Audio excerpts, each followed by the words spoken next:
How about we come over and check out the walnut trees?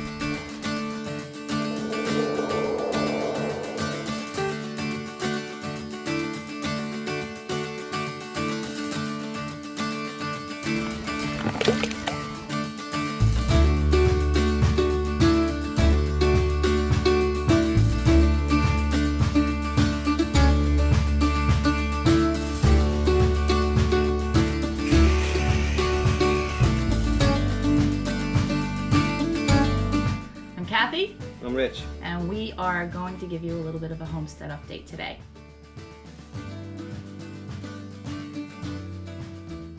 We have a neighbor, and we noticed while we were driving by in the fall of 2019 that he had a walnut tree. We were there at the right time, and there was walnuts all on the ground. Whoa! So, do you think we can get them to grow? I don't know. We're gonna try though. They fell off the tree naturally. They're giant. So we grabbed a bunch of them. 7, I think it was, right? I remember. And we took them home. and we cut the husk off them, right? We took the shell out of the protective husk. Or the nut. Just scrape off that. Slippery little sucker. We didn't know what we were doing. It was the first time that we ever tried to grow black walnut trees. We stratified them, which means we put them in the refrigerator for, a couple of months to get them ready to be planted. It was a big process, actually. We had to float them in water and see if they sunk to the bottom. If they sunk to the bottom, they were a healthy nut. But right. If they floated to the top, they were bad. Yeah. Did you ever do this before? No. Did you? No. Do we know what Are we're we doing? doing this right? We don't know. No, Oh, that looks good. one. Leave that one. All right, let's go do the float test. Float test. So we already have a cooler filled with water. Whoa, we have a floater. They were floaters. And then you had to put them in sand in a baggie and in the fridge for how many months? I don't remember, 6 months maybe? I'll have to check that. But we do have a video on that. And then in the spring of 2020, we took them out of the refrigerator and we planted them. I'm confused. I forget. Does it have to go this end up or this end up? What do you mean when you plant it? Yeah, or which crack end it? has to go up? And then we transplanted them from the coffee pots when they got a little bit bigger because they grew amazingly well. Here are my walnut trees. We were away on vacation for 2 weeks and my daughter flipped them over for us. I had protected them with this crate because the squirrel had gotten at one of my seeds and took it and ate it. But we come home and I definitely have 2 in this pot. 1, you can see the stems, 1, 2. I'm not sure if this is 1 or not. We'll wait and see. And I definitely have 2 in this pot, 1, 2. And then we planted them in buckets and we kept them in the backyard in zone 7 for the entire summer. And we were pretty much not there. So they just grew from the rain. We weren't home to really water them or take care of them very much. Because later in the fall of 2020, we put our house up for sale. Right. So it was time to move the trees. Right. So we have the property in the Adirondacks that we're building the homestead on, and that's what this is an update about. But we didn't know where to put them up there because we really don't have any structures. There's no greenhouse, nothing. And they're baby walnut trees. They weren't even a year old. So I did a little research and we decided to kind of winterize them by digging a hole and lining it with some chips and just putting the pots right in the hole, covering it with grass, putting a fence around it to keep the deer away. And we kind of kept our fingers crossed, prayed a lot and hoped for the best.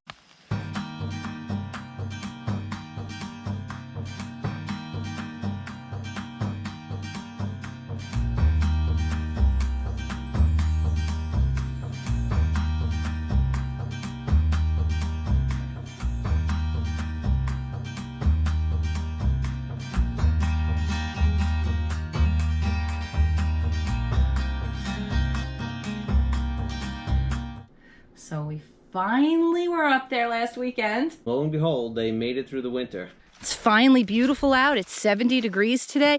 And look, my walnut trees have leaves, Rich. Let me see. They have leaves. 1, 2, 3. The fourth one doesn't have leaves yet, but it has little red buds. Oh, and there's the fifth one right in the middle. Yay! Oh, this is fantastic. They made it through the winter. That idea worked brilliantly. Now what do we do? Well, I think what we're going to do is kind of leave them. I'm just gonna leave them. Let them grow and see what happens? Let them grow right where they are. I'm not going to unbury them. I'll just let them continue to grow right here for now until we're ready to plant them. I think they're good there. So far. Oh, I'm so happy. I'm so happy.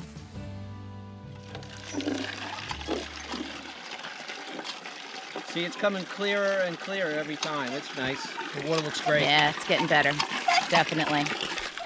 So we're getting ready to leave, and we won't be back for 2 weeks. So Rich is going to, he just pumped a little bit of water out of the well, and we're gonna give them a little water before we go, because this clearing gets really hot.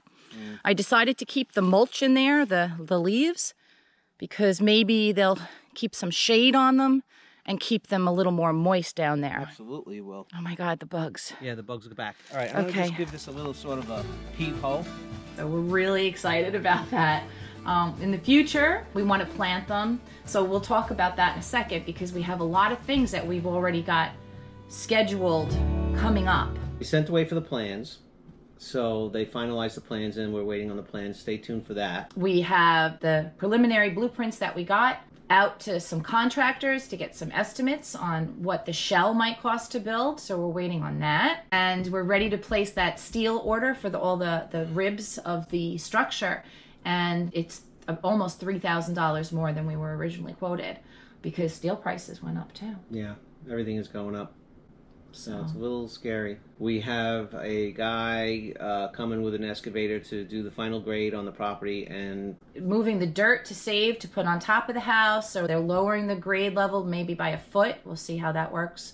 Hopefully we don't hit any solid bedrock. And he's going to make another like parking area off to the side for all the cars and trucks and things. And that's where I want to plant the walnut trees. Once he's done with that, he makes a little retaining wall. I eventually want to put the walnut trees like right along that retaining wall. I think they would look nice there. Yeah, and we want to build like a pole, what's that called? A pole barn. Pole barn garage thing.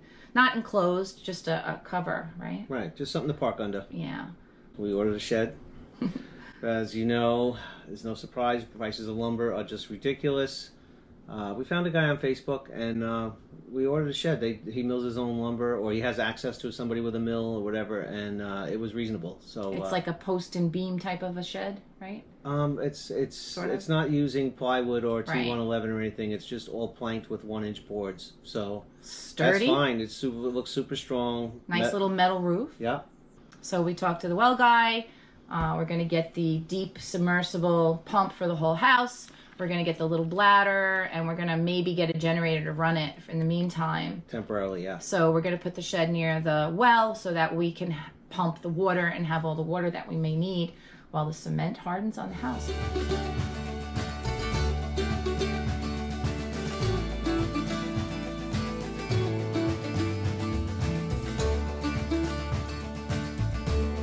And the shed will go up there. And this way, when Steve grades this, he knows where to grade to. Somehow, some way, we're going to make it happen. Absolutely. So we just wanted to give you an update, because there's a lot of people that have been asking about the black walnut trees and if they survived the winter. And there's a lot of people asking, you know, what's going on, where are we at, and when's that build going to get started. So we want to start as soon as possible, but we have to Take all the proper steps. Yeah, go by the book. So that's it. And be patient and pray that lumber prices come down. Pray. So stick with us, hit that like and subscribe button, and stay tuned, because that build is coming Soon. I'm Kathie, And I'm Rich. and we are creating a simpler life in the Adirondacks. We'll see you on the next video.